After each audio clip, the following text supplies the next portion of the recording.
이제 금요일 예배는요, 저희가 에스겔서를 한번 차례대로 한번 이렇게 강해를 한번 해볼까 합니다.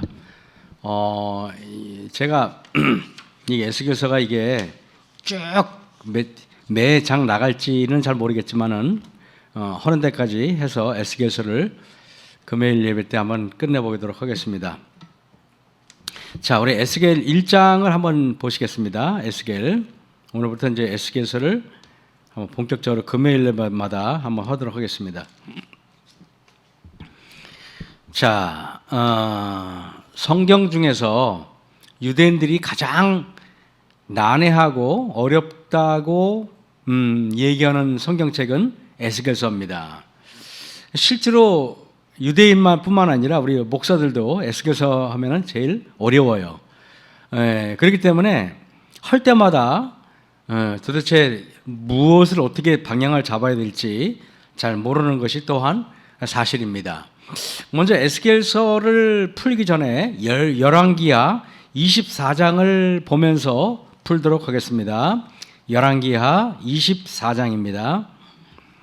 자, 열왕기하 24장에 보면은요, 그 10절부터 있는 말씀을 좀 보겠습니다.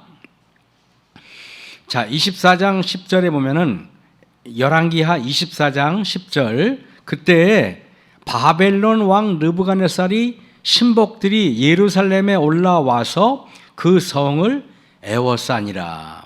그 신복들이 애워쌀 때에 바벨론 왕 느부갓네살도 그 성에 이르니 유다 왕 여호야긴이 그 모친과 신복과 방백들과 내시들과 함께 바벨론 왕에게 나아가매 왕이 잡으니 때는 바벨론 왕 8년이라. 저가 여호와의 전에 모든 보물과 왕궁 보물을 집어내고 또 이스라엘 왕 솔로몬이 만든 것 곧 여호와의 전에 금 기명을 다 회파하였으니 여호와의 말씀과 같이 되었더라. 저가 또 예루살렘의 모든 백성과 모든 방백과 모든 용사 합 1만 명과 모든 공장과 대장장이를 사로잡아 가매 빈천한 자 외에는 그 땅에 남은 자가 없더라. 그리고 16절 보세요. 그 용사 7천과 공장과 대장장이 곧 1천 곧 다 강장하여 싸움에 능한 자들을 바벨론으로 사로잡아 가고, 이때 1만 명과 함께 사로잡힌 자 중에 끌려간 사람이 누굽니까? 바로 에스겔, 다니엘 이런 사람들이에요. 근데 여러분, 에스겔은 다니엘하고는 전혀 다른 위치에서 봉사했음에 분명합니다. 다니엘은 궁중에서 활동을 했고, 다니엘은 국무총리도 하고, 다니엘은 굉장히 유명한 사람인가에 비해서 에스겔은 그렇게 유명하지 않았던 것 같아요. 한번 우리가 에스겔 14장을 한번 볼까요, 여러분? 에스겔 14장입니다. 자, 에스겔 14장에 보시면은요, 14장 14절을 보겠습니다. 에스겔 선지자가 이렇게 말했어요. 비록 노아, 다니엘, 욥 이 세 사람이 거기 있을지라도 그들은 자기 의로 자기의 생명만 건지리라. 주 여호와의 말이니라. 여러분 여기 보니까 에스겔 선지자는 다니엘을 알았어요, 몰랐어요? 알았어요. 여기 써 있잖아요. 에스겔 선지자는 다니엘을 어느 정도에 취급했냐면은 비록 노아, 욥, 다니엘, 노아급으로 취급했어요. 그죠? 그러니까 에스겔은 다니엘을 굉장히 존경했음에 분명합니다. 여기 이렇게 성경책에 다니엘을 언급한 걸 보면은 에스겔은 다니엘에 대해서 너무도 잘 알고 그리고 굉장히 존경했던 인물임에 틀림없습니다. 자, 그런데 여기에 보면은 에스겔은 다니엘을 알고 있을지라도 다니엘은 에스겔을 알고 있을 확률은 거의 없어요. 왜냐하면은 에스겔은 시골에 있었기 때문에 그렇습니다.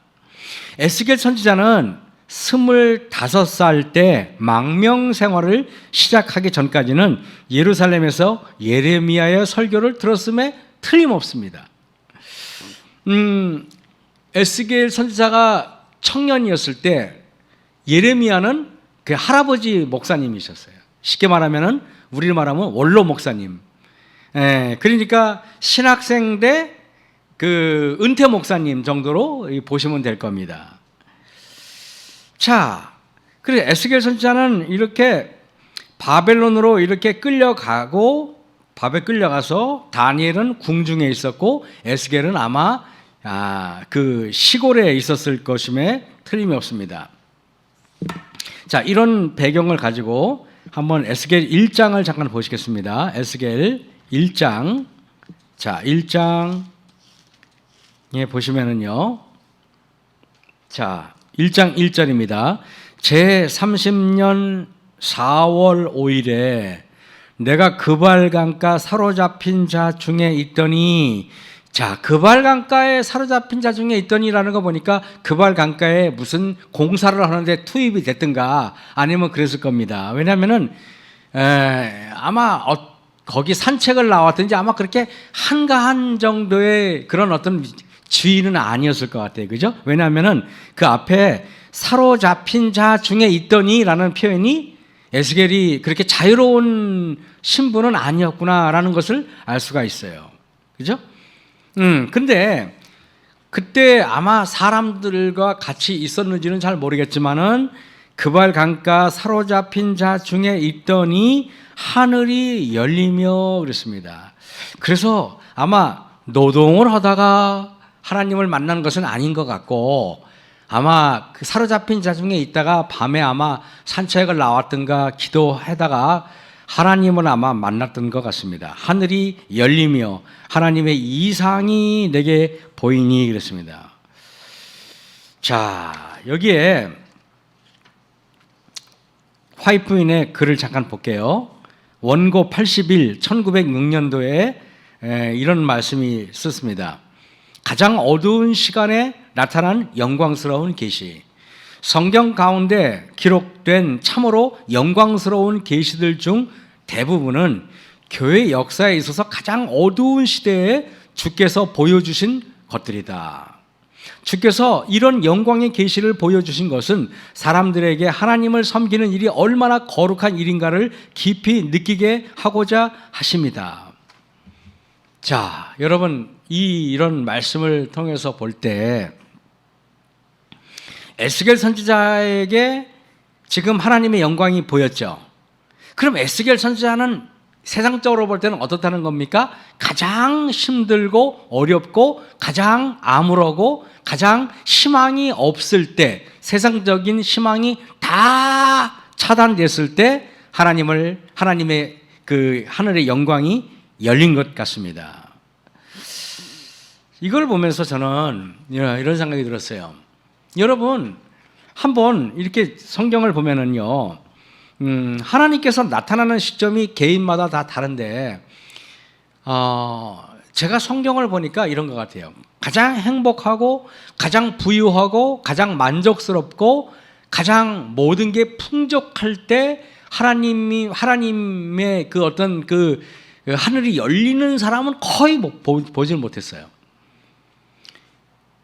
예를 들면은 계시록을 저작한 그 요한도 가장 힘들고 어려울 때 하늘이 열리는 경험을 했죠, 그죠? 오늘 에스겔도 마찬가지고 다니엘도 제가 볼 때는 다르지 않다고 생각해요. 왜냐하면은 여러분 생각해 보세요. 다니엘에게 하나님이 언제 나타나셨습니까? 느부갓네살 왕이 꿈을 꿨는데 그 꿈으로 인해서 머리가 번잡하고 그래서 느부갓네살이 정신 이상이 막 걸리고 사람들을 다 죽이라 그러잖아요. 그러니까 다니엘이 바로 죽기 직전에 하나님께서 그에게 나타나신 거잖아요. 그죠? 여러분, 저는 이걸 보면서 아브라함도 그랬고 성경에 있는 그 숱한 위대한 인물들이 다 하나님을 만나는 시점이 보면은 세상에서 가장 암울할 때임에 틀림이 없습니다. 그래서 여기에 보면은 1장 1절에 제30년 4월 5일에 내가 그발강가 사로잡힌 자 중에 있더니 하늘이 열리며, 저는 이걸 보면서 여러분, 사로잡힌 자 중에 있더니 세상적인 상황은 어둡다는 뜻이죠. 그죠?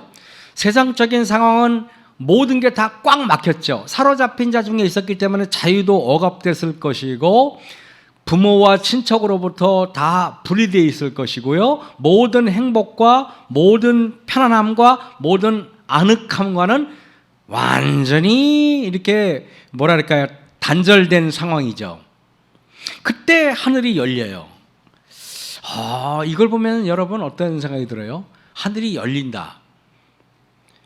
하늘이 열리면은 세상에 있는 모든 걱정은 그다음부터는 뭐랄까요, 걱정이 될 수가 없는 상황이 되는 겁니다. 하늘이 열리는 경험을 했다면은 이 땅에서 일어나는 전쟁이든 기근이든 염려든 질병이든 그게 무슨 문제가 있겠습니까? 이것은 놀라운 경험이죠. 우리가 한번 시편 18편을 잠깐 볼까요? 시편 18편을 한번 잠깐 열어보시겠습니다. 자, 시편 18편.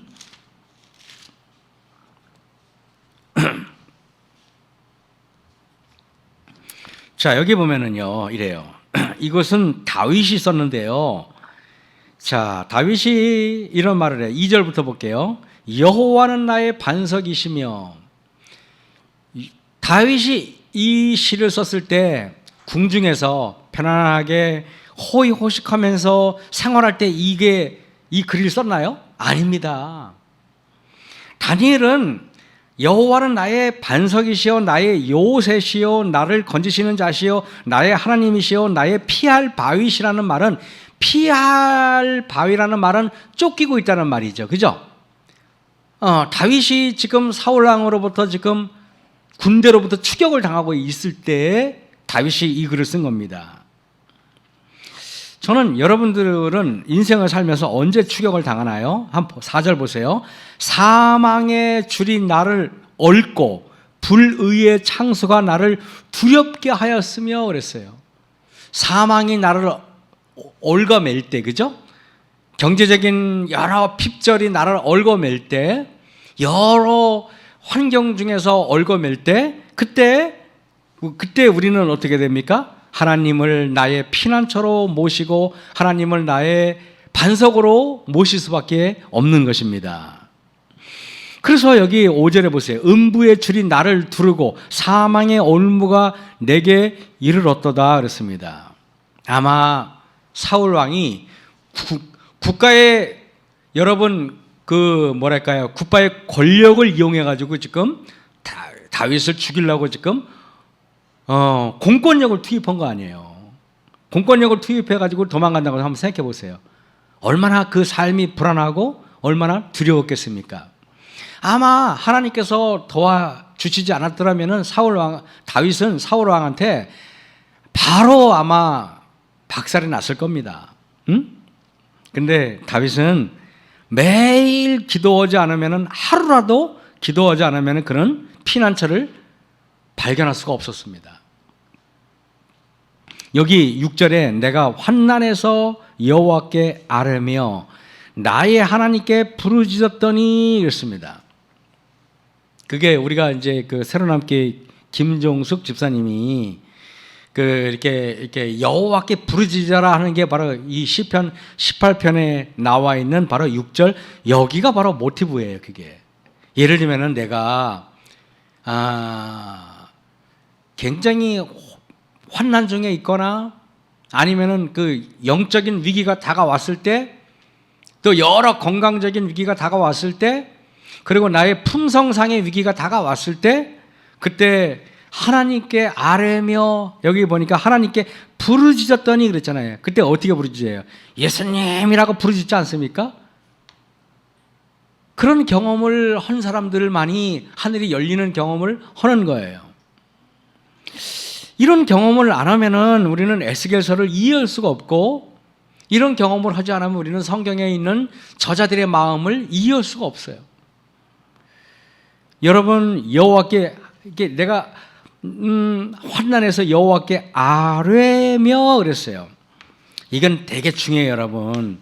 아뢰며, 환난에서 여호와께 아뢰며라는 말이에요. 하나님께서 나의 사정을 모르시지 않아요. 그럼에도 불구하고 하나님께 나의 사정을 이야기하는 것은 매우 중요한 거예요. 미주알 고주알 이야기할 필요가 있는 거예요. 그죠? 아뢰며, 그리고 이야기, 하나님 내가 이래요. 그러면서 나의 하나님께 부르짖었더니 하나님의 이름을 부르짖는 거죠. 도와달라고.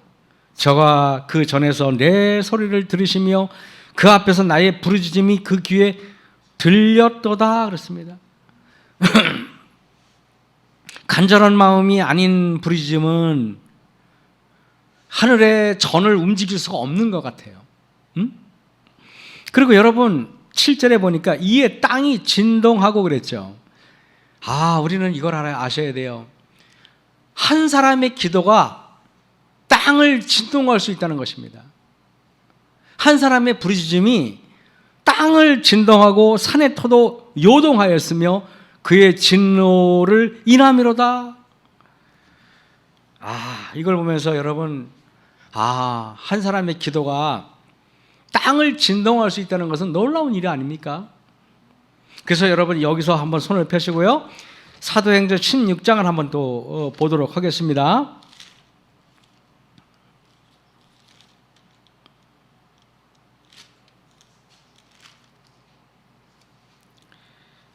어, 16장이 아니고 그 빌립보 감옥에 있던 얘기 어디 나오죠? 갑자기 빌립보 감옥의 터가 흔들리는 게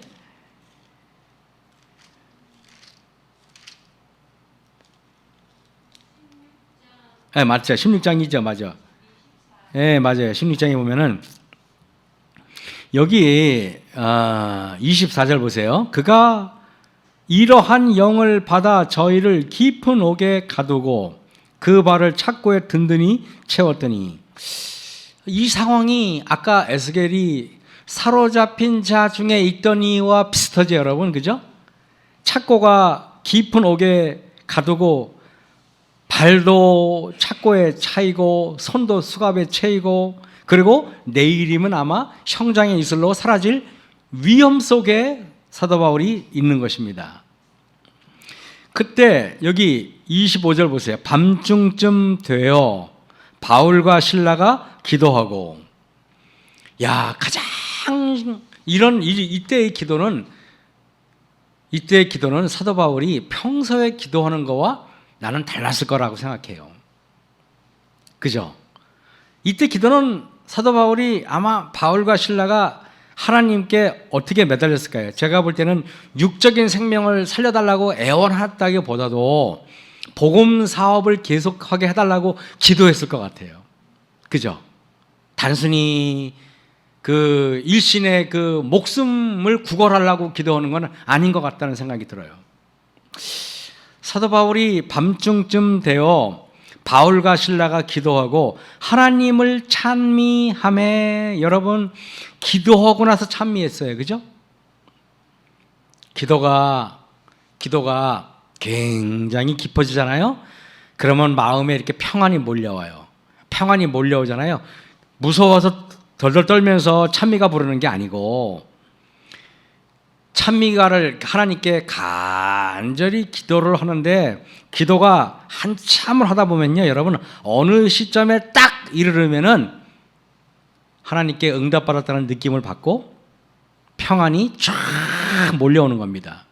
평안이 몰려올 때, 그때 어떠한 환경도 두렵지 않고 모든 것이 평안해질 때, 그때 자연스럽게 찬미가 나오는 거예요.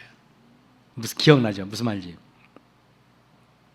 이 찬미는 승리의 확신의 찬미예요. 이 찬미를 다 부르니까 여러분 여기에 보니까 바울, 여기 밤중쯤 되어 바울과 실라 기도하고 하나님을 찬미하며, 여기 이렇게 써 있어요. 죄수들이 듣더라. 여러분, 우리가 전도한다는 것, 밖에 나가서 믿지 않는 사람들을 만난다는 것이 뭔지 알아요? 하나님을 모르는 사람들은 다 죄수 아닙니까? 우리가 간절히 기도하고 어떤 정말 영적인 어떤 느낌, 영적인 어떤 그런 하나님과의 교통이 완성된 다음에 부르는 그 사람의 말과 행동과 그 사람의 모든 모습은 다른 사람들을 듣게 만들고 보게 만들고 그 사람들이 듣고 봐야만 복음의 문이 열리게 되어 있는 거예요.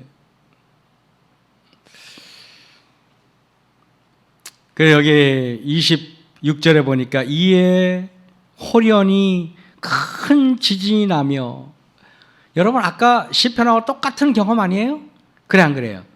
아까 시편도 보니까 환난에서 하나님께 부르짖었더니 그 터가 요동했다 그랬죠. 이게 우연일까요? 어? 예수님께서 여러분 골고다 언덕에서 다 이루었다 그러고 하나님께서 기도했잖아요. 그때 지축이 흔들렸다 그랬어요.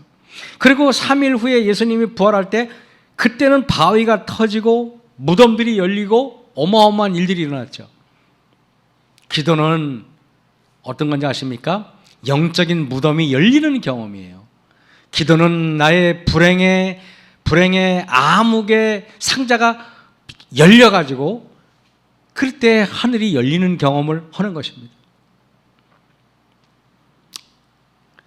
이 성경의 이런 이야기들이 우연이 아니구나, 그죠? 이에 호련히 26절에 큰 지진이 나서 옥토가 움직이고 문이 다 열리며 모든 사람이 매인 것이 다 벗어진지라. 우리가 여러분 하나님께 이렇게 열린 경험을 한 사람들의 특징이 뭔지 알아요? 주변 사람들의 그런 모든 얽어매고 있는 것들을 다 풀어 제치는 그런 느낌을 갖고 있어야 돼요. 그게 기도고 그게 믿음으로 말미암은 의예요. 이런 경험을 하면은 여러분, 그래서 한번 누가복음 한번 4장을 잠깐 볼까요? 누가복음 4장을 잠깐 보시면은요, 성경에 이런 말씀이 있어요. 자, 여기 18절에 읽어드릴게요. 예수님이 이렇게 이야기하셨어요. 주의 성령이 내게 임하셨으니 이는 가난한 자에게 복음을 전하게 하시려고 내게 기름을 부으시고 나를 보내사, 자세히 보세요, 포로된 자에게 자유를, 눈먼 자에게 다시 보게 함을 전파하며 눌린 자를 자유케 하고 주의 은혜의 해를 전파하게 하려 하심이라 그랬어요. 결국에는 여러분, 사로잡힌 자 중에 있던 에스겔이 하나님과의 교통으로 거기서 해방이 되고요, 바울이 감옥에서 해방이 되고요, 그리고 다윗이 사울 왕의 그런 그 쫓김에서 해방이 되는 경험을 하는 것입니다. 이게 신앙이고, 그죠? 이게 기쁨이에요. 우리가 세상에서 힘들다가 교회에 와서 왜 하나님의 말씀을 들으려고 할까요? 그 말씀이 나를 얽어매고 있는 경제적인 어려움, 경제적, 건강적인 어려움, 관계적인 어려움, 그죠? 여러 가지 또 환경적인 어려움을 하나님께서 그것을 부술 수 있는 유일한 분은 하나님밖에 안 계시기 때문에 그런 겁니다. 그래서 오늘 이 말씀이 여기저기 제가 성경을 폈지만은 결국엔 같은 이야기잖아요, 그렇죠? 같은 이야기고 같은 맥락이에요. 그러면서 하나님의 위대한 종들은 그런 경험을 했구나라고 여러분이 보시면 돼요. 한번 우리 이사야 6장을 한번 볼까요? 이사야 6장에 보시면은요, 자, 여기 1절 보겠습니다. 우시야 왕의 죽던 해에 그랬습니다. 여러분, 우시야 왕이 죽던 해에 그랬어요. 우리로 말하면 이런 걸 거예요. 이사야 선지자가 가장 믿었고 또 가장 이렇게 뭐랄까요, 많이 이렇게 우시아 왕은 훌륭한 왕이에요. 그때 나라가 번성했고 그때 모든 게 평안했고, 그런데 우시아 왕이 죽던 해에, 우시아 왕이 죽던 이스라엘한테는 유대인들한테는 굉장한 시련이었고 굉장한 어려움이었어요. 왜냐하면 우시아 왕이 좋은 훌륭한 이렇게 경제적으로 우시아 왕 때 굉장히 번영했거든요. 근데 우시아 왕이 죽던 해에 아마 이사야 선지자도 인간적으로 걱정을 할 수도 있었을 것입니다. 그때 내가 본즉 주께서 높이 들린 보좌에 앉으셨는데 그랬어요. 이게 아까 에스겔 선지자가 사로잡힌 자 중에 있더니 하늘이 열리는 경험하고 다를 게 뭐가 있어요? 하늘이 열리면 보좌가 있잖아, 그지? 그죠? 그 가만히 보니 그렇지 않습니까? 응? 그 옷자락은 성전에 가득하였고 스랍들은 그랬는데, 여기 스랍들은 보통 천사들을 두 가지의 종류로 말을 해요. 하나는 스랍 천사라고 하기도 하고 하나는 그룹 천사라고 하기도 해요. 그죠? 차이가 뭔지 아십니까? 스랍 천사와 그룹 천사의 차이가? 네? 예? 네, 장로님.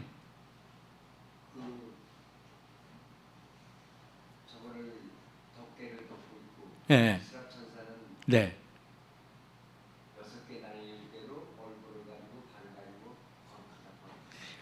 예, 장로님, 우리 집사님은 보니까 알고 있는 것 같아요. 그죠? 네, 우리 김영수님은. 그러니까 이거 우리 맞아요. 스랍 그룹 천사는 하나님의 영광이 엄청나니까 그 아무도 함부로 영광을 볼 수 없게 이렇게 가려주는 거고, 거꾸로, 그지? 스랍 천사는 하나님의 영광을 환히 드러내주는 거예요. 그죠? 잘 봤어요. 네. 기억하고 있구나.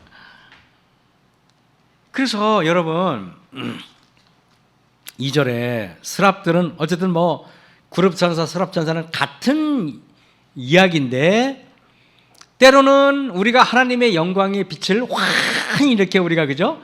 이렇게 비춰야 될 때가 있고, 그죠? 때로는 우리가 하나님의 이렇게 영광을, 그 존엄을 우리가 이렇게 함부로 이렇게 휘장으로 이렇게 휘장 같은 역할을 이렇게 가려야 될 필요가 있잖아요, 그죠? 여러분 여기에 스랍들은 무엇을 사는데 각기 6날개가 있어 그랬어요. 근데 또 다른 성경책 보면요, 날개가 4개라 그래요. 그 왜 그렇다 그랬어요? 평소에는 그렇죠, 날개가 6개를 항상 펼치고 있지 않으니까 때로는 2개는 닫고 4개만 이렇게 펼칠 수 있고, 그렇기 때문에 그렇게 표현을 하는 것입니다. 어쨌든 여러분 여기에 5절에 보세요. 그때 내가 말하되 화로다 나여 망하게 되었도다. 나는 입술이 부정한 사람이요 입술이 부정한 백성 중에 거하면서 만군의 여호와이신 왕을 배웠음이로다. 하나님 앞에 나타난 사람들은 특징은요, 항상 하나님의 영광 앞에서는 나의 티끌 같은 나의 모습에 절망하게 됩니다. 그래서 우리가 뭐랄까요, 뭔가 내가 이룬 것처럼 보이고 뭔가 내가 대단한 것처럼 보이고 뭔가 내가 굉장해 보일 때는 하나님의 영광 앞에 내가 가려졌기 때문에 그런 것입니다. 자, 다시 우리 한번 에스겔로 다시 우리 또 본문으로 돌아가겠습니다. 자, 에스겔 1장. 자, 우리가 에스겔 1장에 보면은 그 4절 보겠습니다. 내가 보니 북방에서부터 폭풍과 큰 구름이 오는데 그 속에서 불이 번쩍번쩍하며 빛이 그 사면에 비치며 그 불 가운데 단새 같은 것이 나타나 보이고 그랬습니다. 항상 제가 여러분에게 누차 얘기했지만은 북쪽은 하나님 아버지께서 계신 곳이고 북쪽은 하나님의 보호자가 있는 곳이고 그래서 항상 하나님의 보호자가 우리가 굳이 동서남북 중에서 우리가 이렇게 하늘을 향하여 기도를 한다면은 북쪽을 향하여 기도하는 게 딱 맞는 거예요. 왜? 거기에 하나님께서 임재하시기 때문에 그런 겁니다. 그러나 하나님께서는 무소부재하니까 꼭 그럴 필요는 없다는 거죠. 제 말은 그죠? 그래서 여기에 보니까 그 4절에 내가 보니 북방에서부터 그러는데 이 북쪽이라는 것은 한번 여러분 예레미야 한번 1장을 잠깐 볼게요. 우리가 예레미야 1장에 보시면은요. 항상 이렇게 나와요. 13절에 보겠습니다. 예레미야 1장 13절에 여호와의 말씀이 다시 내게 임하니라 이르시되 내가 무엇을 보느냐 대답하되 끓는 가마를 보나이다. 그 면이 북에서부터 기울어졌나이다 그랬죠. 여호와께서 내게 이르시되 재앙이 북방에서 일어나 이 땅의 모든 거민에게 임하리라 그랬습니다. 나 여호와가 말하노라 내가 북방 모든 나라의 족속을 부를 것인즉 그들이 와서 예루살렘 북쪽은 항상 심판이 임하는 곳이에요. 북쪽은요. 그래서 여러분 이게 한번 예레미야 우리 4장을 한번 또 볼게요. 예레미야 4장에 보시면은 4장 6절에 보면은 시온을 향하여 기호를 세우라 도피하라 지체하지 말라 내가 북방에서 재앙과 큰 멸망으로 이르게 할 것이다. 북방은 항상 심판을 말해요. 여기 15절 보세요. 단에서 소리를 선포하며 그랬죠.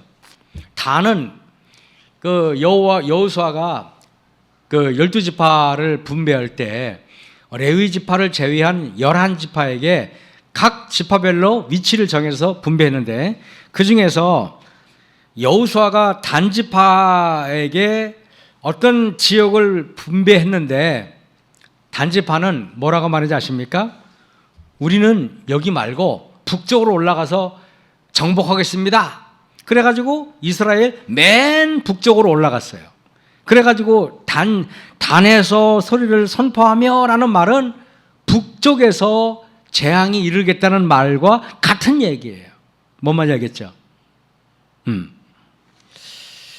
여러분 그리고 한번 그 다니엘 11장을 잠깐 보세요. 다니엘 11장 44절에 보면은 다니엘 11장 44절에 보면은 그러나 동북에서부터 이걸 제가 그랬죠. 동쪽과 북쪽이라고 그랬죠. 다니엘 11장 44절 그러나 동쪽과 북쪽에서부터 소문이 이르러 그로 번민케 하므로 항상 동쪽은 메시아가 오는 거고 북쪽은 심판이 오는 방향을 북쪽이라고 말합니다. 여호와의 임재와 모든 어떤 심판의 기별은 북쪽에서 와요. 그래서 근데 여기에 보니까 내가 보니 북방에서부터 폭풍과 큰 구름이 오는데 이것은 여호와의 심판이 온다기보다는 하나님께서 심판하기 위해서 오시겠죠. 나중에 다니엘 보면은 결국에는 그쪽으로 가는데 하나님께서 이렇게 지금 보호자로부터 지금 인간에게로 지금 오시는 장면을 묘사한 것입니다. 자, 여러분 여기 보면은 5절 보세요. 그 속에서 네 생물의 형상이 나타나는데 그 모양이 이러하니 사람의 형상이더라. 각각 네 얼굴과 네 날개가 있고 그 다리는 곧고 그 발바닥은 송아지 발바닥 같고 마광한 구리같이 빛나며 그 사면 날개 밑에는 각각 사람의 손이 있더라. 그러면서 10절에 얼굴의 모양은 넷의 앞은 사람의 얼굴이고 넷의 우편은 사자의 얼굴이고 넷의 좌편은 소의 얼굴이고 넷의 뒤는 독수리의 얼굴이니 그랬어요.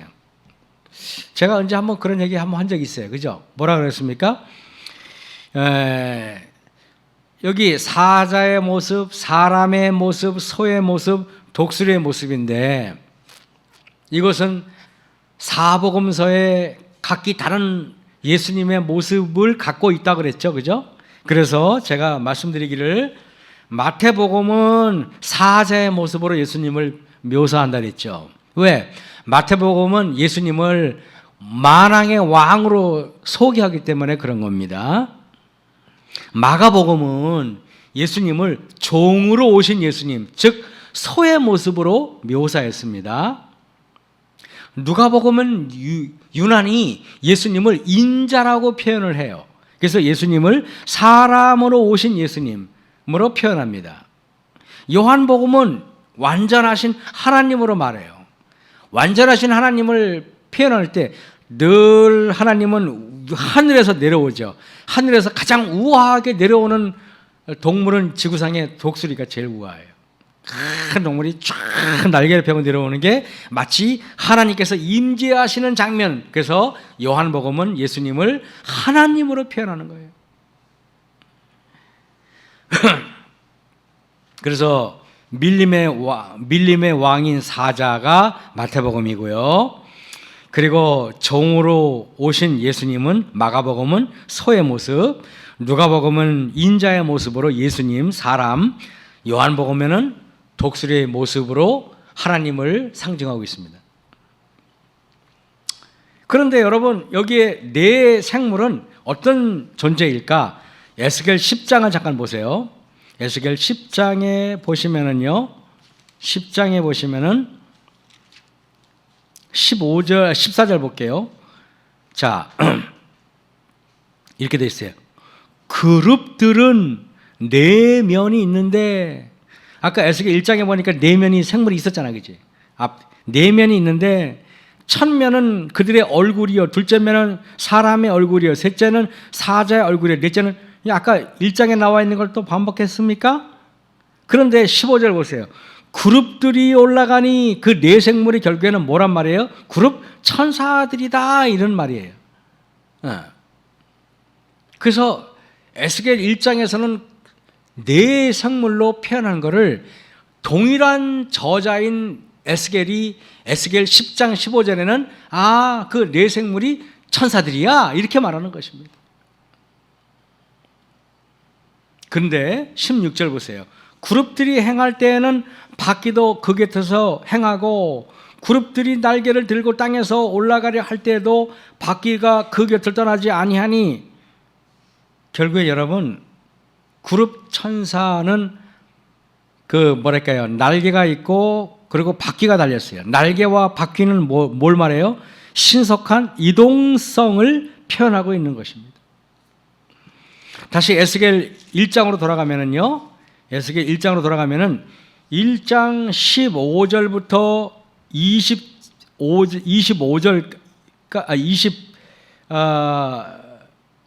25절까지가 어떤 내용이냐면은 수레바퀴의 비전이라고 돼 있어요. 수레바퀴의 비전. 이게 뭐냐? 자, 하나님께서 이렇게 보면은 여기 그 16절 보겠습니다.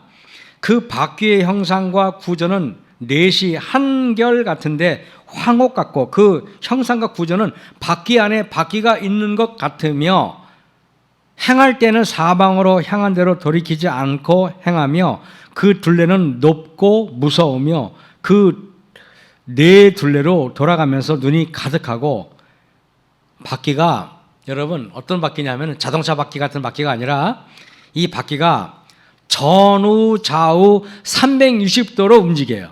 그죠? 그리고 바퀴 안에 바퀴가 있어요. 굉장히 복잡하게 되어 있어요.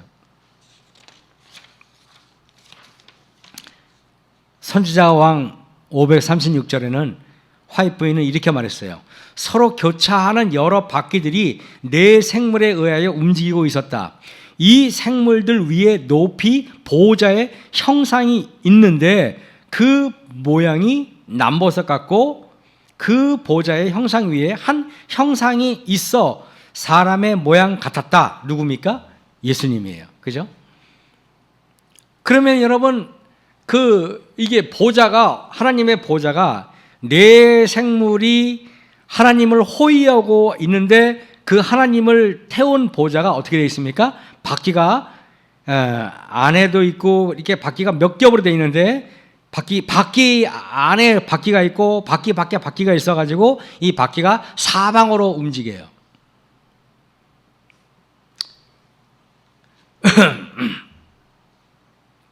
그런데 여기 선지자왕 536쪽에 뭐라고 되어 있냐면은 바퀴들은 배열에 있어서 매우 복잡하여 처음 보기에는 혼잡한 것처럼 보였으나 그것들은 완전한 조화를 이루어 움직이고 있었다.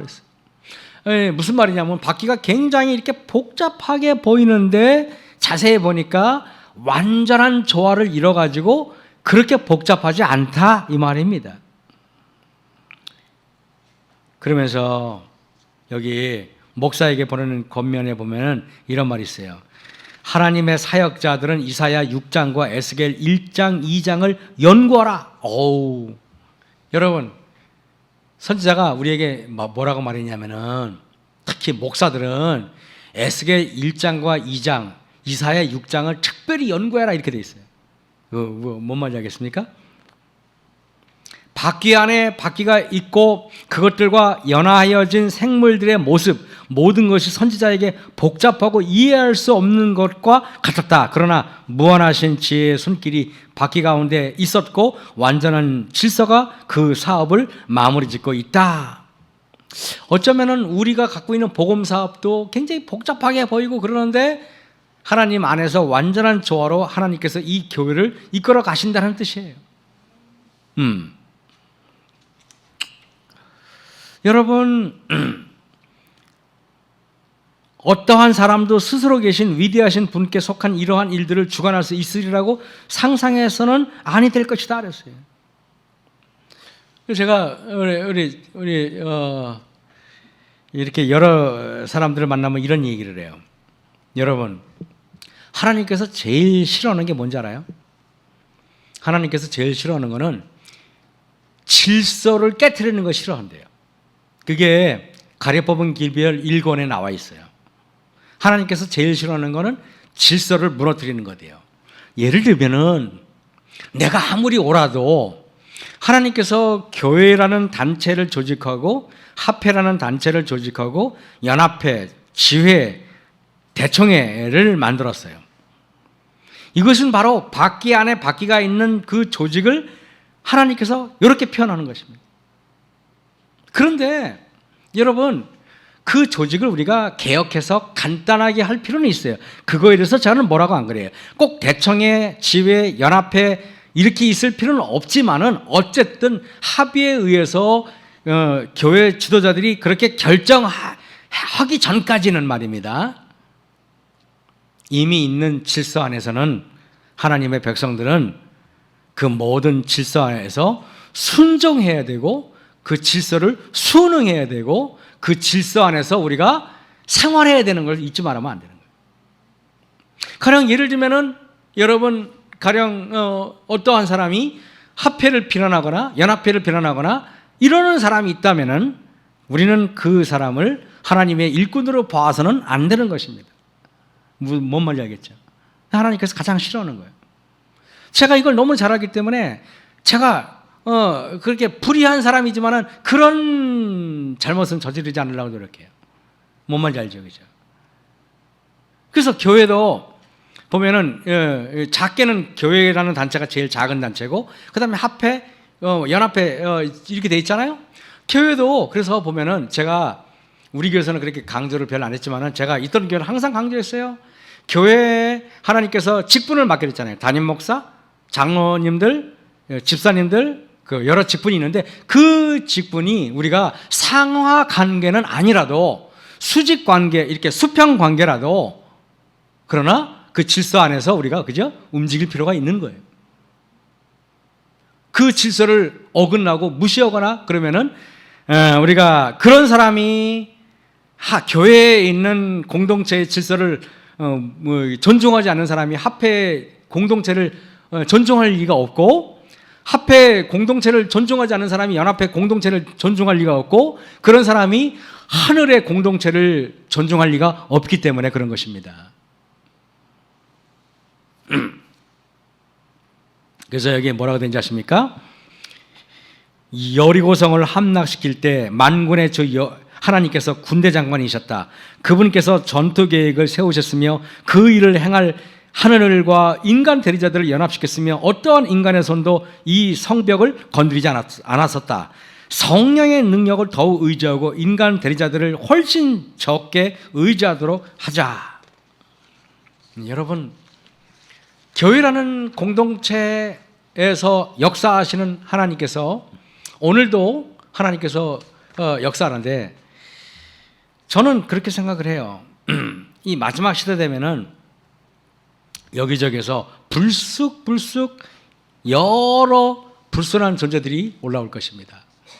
그때 여러분, 하나님께서 우리에게 비록 시련은 있을지라도 하나님께서 세우신 이 기관들을 하나님께서 끝까지 사용하시겠다고 가려뽑은 기별에 약속하셨어요.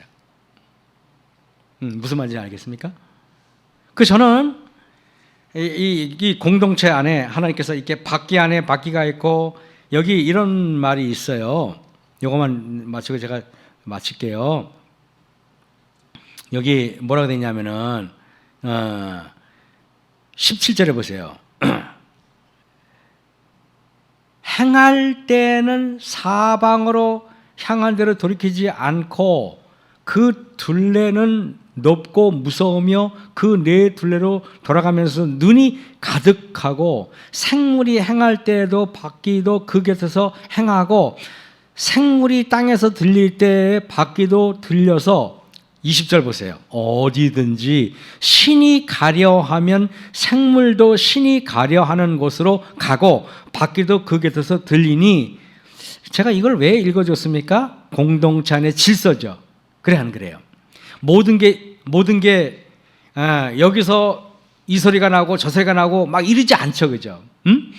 하나님과 내 생물과 그 바퀴들과 눈들과 모든 게 하나님의 시선을 이쪽으로 향하면은 모든 게 이쪽으로 향하고, 하나님께서 이쪽으로 움직이려고 하면은 모든 게 그쪽으로 움직인다, 그 얘기입니다. 이것이 바로 우리가 계시록 14장 한번 잠깐 볼게요. 이게 이 얘기예요. 결국에는 14만 4천 이야기인데, 여기 여러분 이런 말 있죠. 보면은 4절에 이 사람들은 여자로 더불어 더럽히지 아니하고 정절이 있는 자라, 어린 양이 어디로 인도하는지 따라가는 자며 그랬죠. 이게 아까 에스겔 1장 똑같지 않아요? 똑같죠, 그죠? 그래요. 이렇게 성경을 연결해 주니까 좀 성경이 좀 이렇게 뭐랄까 쫙, 그죠? 이렇게 연결된 느낌이죠, 그죠? 왜 제가 이런 시도를, 성경을 이렇게 설교할 때 여럿이 하냐면은, 성경은 여러분 마치 뭐랄까요, 이렇게 빨래줄처럼 쫙 연결되어 있어요. 그래서 돌아가신 신기원 목사님이 이걸 빨래줄 이론이라 그래가지고 빨래줄을 쫙 늘어놓고 여기다가 바지도 널고 뭐 이렇게 쫙, 그 얘기. 돌아가신 신기원 목사님이 빨래줄 이론이다 이렇게 늘 그렇게 말씀하셨어요. 그래서 참 감사한 거는 이 성경이 어디를 펼치든 일목요연하게 공통되게 아주 일관된 주장을 하고 있다는 것이 너무 좋아요. 그죠? 성경이, 그죠? 그런 게 있어요. 네. 그래서 우리가 오늘 에스겔 이제 이렇게 시작을 했는데, 저도 기대가 돼요. 어떤 말씀이 선포가 될지. 에스겔 어렵지만은 제가 기도하면서 하나하나 그냥 하나님께서 받은 바대로 여러분에게 말씀을 전해드리겠습니다. 자, 우리 기도가 마치겠습니다. 하늘에 계신 아버지 하나님, 에스겔 선지자의 놀라운 기별이 우리의 삶을 움직이게 하여 주시옵고, 우리의 신앙을 일관되게 하여 주시옵고, 우리의 영적인 모든 목표와 비전을 일관되게 하여 주시옵기를 기도합니다. 옥천교회가 날로 주님의 말씀 안에서 성장할 수 있도록 도와주시옵기만을 예수님 이름으로 감사하며 기도했사옵나이다. 아멘. 묵상으로 예배를 마치겠습니다.